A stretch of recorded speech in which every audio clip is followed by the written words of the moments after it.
Hey, it's Dr. V, and on this video, I'm going to give us lessons from the blue zones. These are areas all around the world where people live the longest.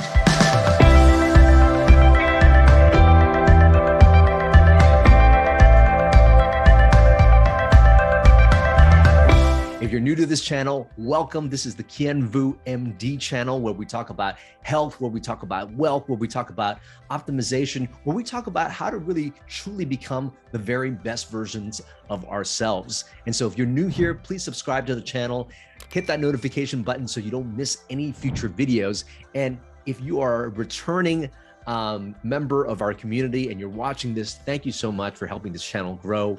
We've really done a lot to help elevate this channel, putting out more content. And thank you. When you're commenting, when you're engaging with us, it really gives us the feedback to be delivering more and more content for you. So thank you again. So let's talk about blue zones.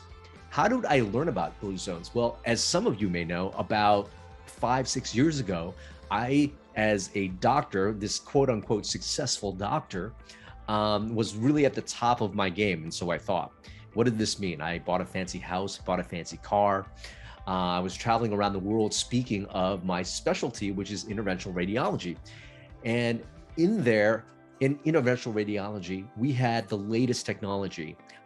We have ultrasound machines that uses sound waves to look inside the body. We have MRIs that uses magnetic waves to detect disease. I was also able to use real-time X-ray to look inside the body and to guide small little tubes to help open up blood vessels when they're clogged up, so that was my specialty.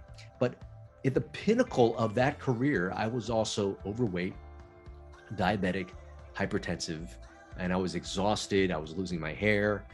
I wasn't really, the epitome of what health or longevity was. And really, I did a deep dive into trying to figure out how to reverse my conditions.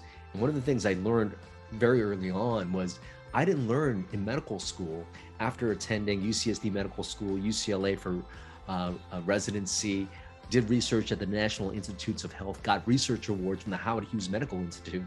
And I'm listening to these things, not to impress you, but to impress upon you that, even with some of the conventional wisdom, I still got sick. And so I had to do a deeper dive in nutrition, in epigenetics, in spirituality to really get additional tools on what health is. And when I finally did, I put together this bioenergetic model for health.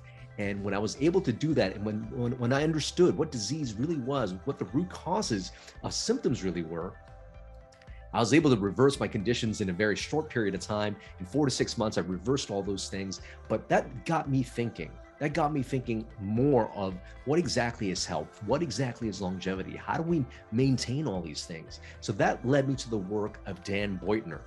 Now, if you don't know, Dan Buettner is an author.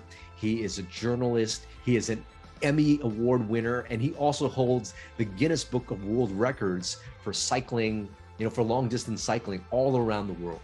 And so in the early 2000s, he was actually a National Geographic fellow, and he was tasked with a pretty big project. And in that project, he was supposed to reverse engineer aging and longevity by studying people around the world that have lived the longest. He and his team actually identified 5 areas, and that includes the Barbaria region of Sardinia. So Sardinia is a small area of Italy, and these people and this region actually has the world's largest population of male centenarians. Next is Akaria, Greece. And this is an Aegean island with one of the world's lowest middle-age mortality rates and the lowest rates of dementia. Next is the Nicoya Peninsula of Costa Rica. This is one of the places where it's one of the happiest places on Earth as well. They also have the second world's population of male centenarians. Next, we have Loma, California, or the Seventh-day Adventist community. There, the people there actually live 10 years longer than elsewhere in the United States. Next, we have Okinawa, Japan, where the Okinawan females over 70 are the longest lived population in the world. Once these 5 groups were identified, Dan Buettner actually had a team of people that included statisticians, epidemiologists, demographers, and scientists from all around the world to figure out why these populations live so long. And what he found was very, very surprising. It was not that these populations even sought out to live long. They just actually lived in such a way that the product of how they were living actually gave them long life. And this is what we can learn about these populations. And he picked out 9 things. He called them the Power 9 that gave these populations the ability to live so long. So let's go through the Power 9. First thing is move naturally. The world's longest lived people actually didn't go to gyms. They didn't run marathons. They didn't pump any iron. Instead, they lived in such a way that reminded them to move all the time. So they actually don't even have to think about moving. For example, they do their own gardening and they don't have the mechanical conveniences for house and yard work. They do it all.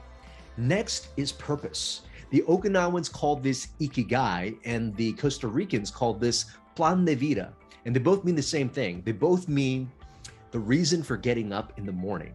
And studies have shown that people who with a sense of purpose actually live 7 years longer on average than people that don't.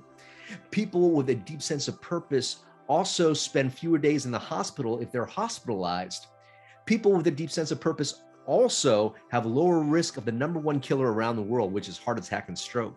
And finally, if you know what telomeres are, they are these end caps that protects our DNA from aging. Guess what? When you have a sense of purpose, it is also preserved. So this is your body rewarding you for having purpose, for sharing yourself and helping others in the world with longer health. Number 3 is downshifting. You know, the people in these blue zone countries also have stress, but what they have that many other people don't is the ability to wind down, the ability to have rituals and techniques to control their stress. For example, the Okinawans actually spend a few moments of their day to remember their ancestors. The Adventists pray. The Akarians take a nap. And the Sardinians, well, they do happy hour. Which one do you want to do? Next is the 80% rule. Harahachi-bu is actually a 25-year-old Confucius mantra that the Okinawans will say before every meal. And what that means is to remind them to stop eating when they're 80% full. That 20% gap between not being hungry and feeling full could be the difference between losing weight or gaining it. People in the blue zones eat their smallest meals at the end of the day, late afternoon, and they don't eat after that. And if you read my book, Thrive State, you'll also know that intermittent fasting or time-restricted eating is something you can employ to help increase longevity by activating a process called autophagy. Number 5 is a plant slant. And what does that mean? It means that they eat the majority of their meals, including a lot of plants, including beans such as fava beans, black beans, soybeans, lentils. They are the cornerstone of these centenarian diets. If they do eat meat at all, a lot of them eat pork, but a very small amount. Each portion is about 4 to 5 ounces, which is the size of a deck of cards. Next is wine at 5. Now, all the blue zones, except for the Seventh-day Adventists, actually enjoy a moderate amount of drinking. The moderate drinkers actually outlive the non-drinkers. The trick is actually to drink 1 to 2 glasses of wine a day, particularly the Kananu wine seen in Sardinia, and enjoy that with friends or with food. And no, you can't save all your wine glasses and drink it all in one day. Can't do that. Number 7 is belong. All but 5 of the 263 centenarians that were interviewed by Dan Buettner and his team actually belong to some kind of faith-based community. The denomination doesn't seem to matter, but research shows that attending faith-based services 4 times a month will add 4 to 14 years of extra life. Number 8 is love ones first. This means keeping aging parents and grandparents nearby or in home. That actually lowers disease and mortality rates of children in the home too.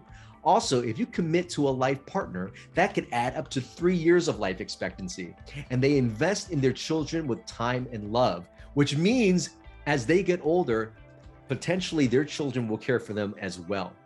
And finally, of the Power Nine is right tribe. The world's longest lived population were actually born into social circles that supported healthy behaviors.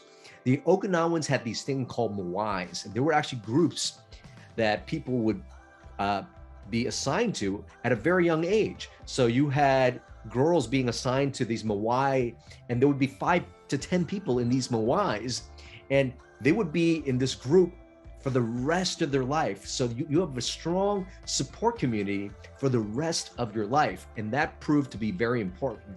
And the one thing we know, if you want good health, you got to hang around people who are healthy, because you are going to be the average of the 5 people you hang out with most, whether they are healthy, whether they're successful or wealthy. We start to adapt some of those habits. So there you have it. Those are the Power 9 lessons learned from the Blue Zones.